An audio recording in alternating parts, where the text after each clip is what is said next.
Agachado no beco, Azótea sentiu a lama fria por entre os dedos dos pés descalços. Olhou para o espaço estreito abaixo da parede e tomou coragem. O sol ainda demoraria muitas horas para nascer e a taberna estava às moscas. A maioria das tabernas da cidade tinha chão de terra batida, mas aquela parte das tocas havia sido construída sobre um pântano. Como nem os bêbados mais determinados gostam de encher a cara com lama até os tornozelos, o estabelecimento fora erguido alguns centímetros sobre palafitas e o chão era feito de grossas varas de bambu. Moedas às vezes caíam pelas frestas, mas o espaço inferior era baixo demais para a maioria das pessoas.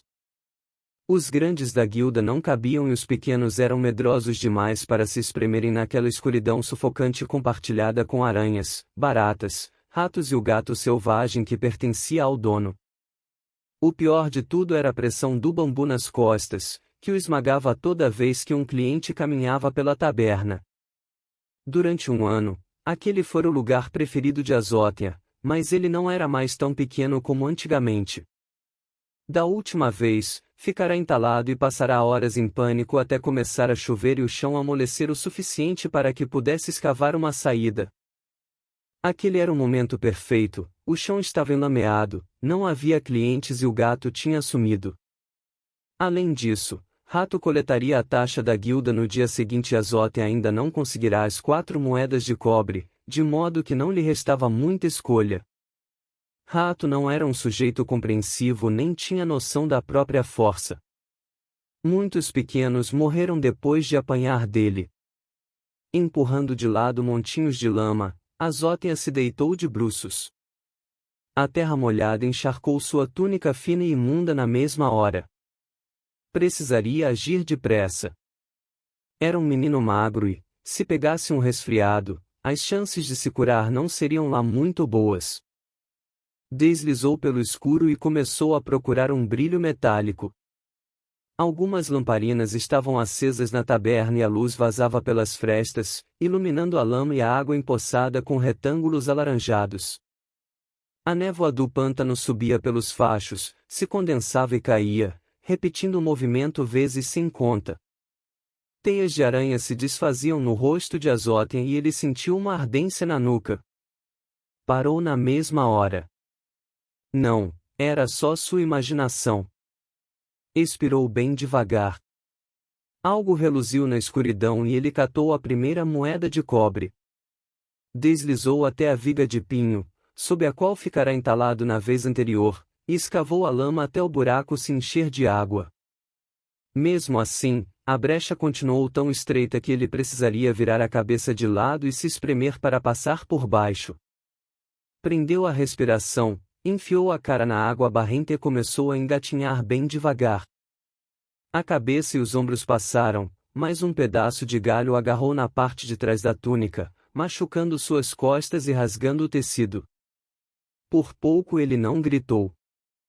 Por um espaço mais largo entre 2 varas de bambu, viu um homem sentado em frente ao balcão, bebendo. Nas tocas, era essencial avaliar as pessoas. Mesmo quem tinha as mãos velozes, como Azótea, alguma hora acabava sendo pego. Todos os comerciantes batiam nos meninos da guilda que roubavam. Se quisessem ter alguma mercadoria para vender, eram obrigados a fazer isso. O pulo do gato estava em escolher aqueles que espancariam apenas o suficiente para você pensar 2 vezes antes de roubá-los de novo, outros dariam a última surra de sua vida. Havia algo de bondoso, triste e solitário naquela silhueta comprida. O homem devia andar pela casa dos 30, tinha uma barba loura desgrenhada e levava uma espada enorme presa na cintura. Como pôde me abandonar? Sussurrou ele, tão baixinho que Azótea mal conseguiu distinguir as palavras. Segurava uma caneca na mão esquerda, enquanto a direita envolvia algo que Azótea não conseguia ver. Depois de tantos anos que passei a seu serviço, como pôde me abandonar agora? É por causa de Vonda? Azótea sentiu uma coceira na batata da perna e ignorou-a. Era apenas sua imaginação outra vez. Levou a mão às costas para soltar a túnica. Precisava achar as moedas e sair logo dali. Algo pesado caiu no chão acima dele e empurrou seu rosto para dentro d'água, expulsando o ar de seus pulmões. Ele arquejou e quase bebeu um pouco da água suja. Ora, Dulzublind, você sempre me surpreende, disse o homem acima de Azod. Não dava para vê-lo por entre as frestas, apenas sua adaga em punho.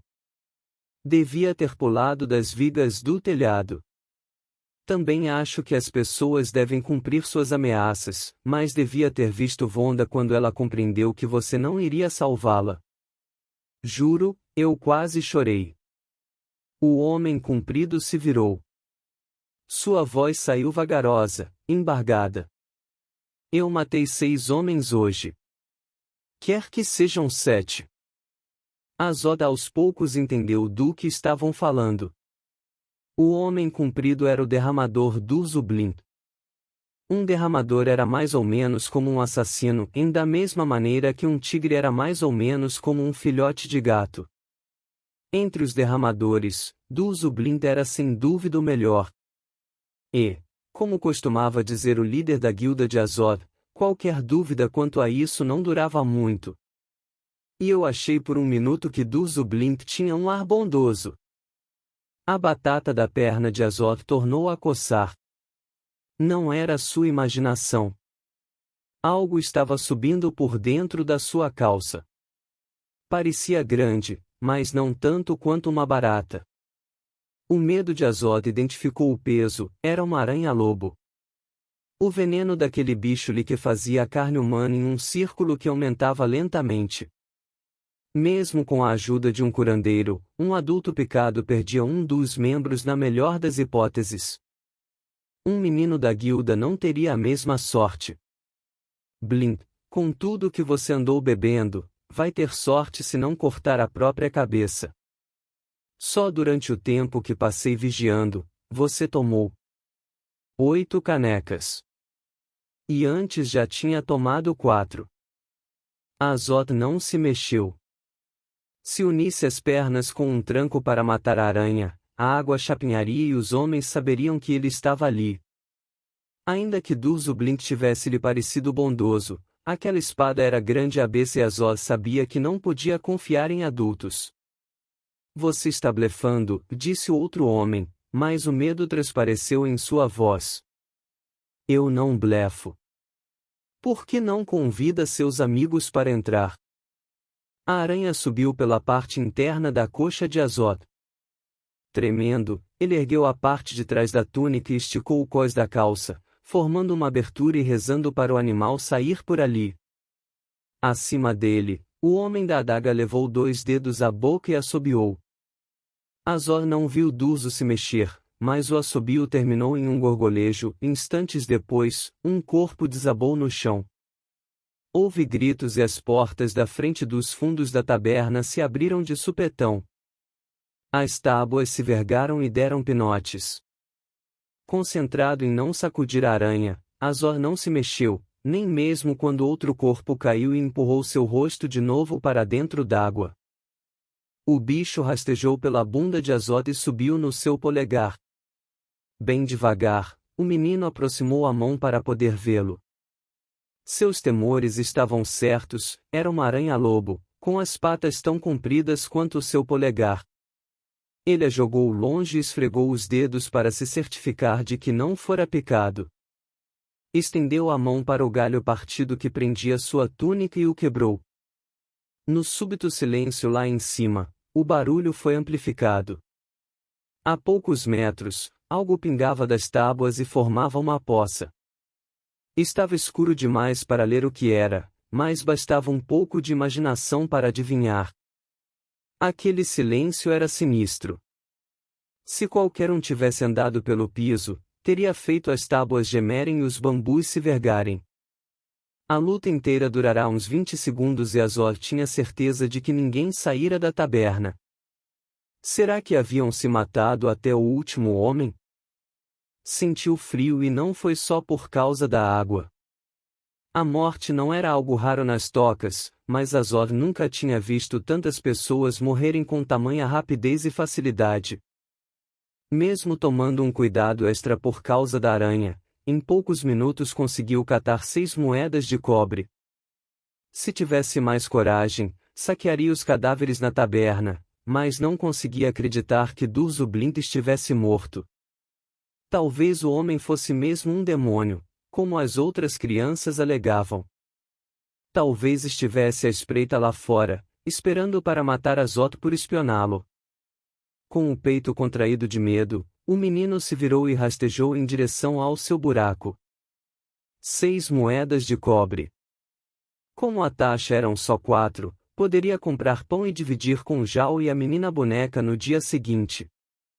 A 30 centímetros da abertura, algo brilhante cintilou bem em frente ao seu nariz. Estava tão perto que foi preciso alguns instantes para o objeto entrar em foco.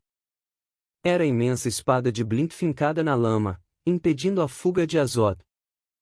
Logo acima dele, do outro lado do bambu, o homem sussurrou: "Nunca conte o que aconteceu aqui.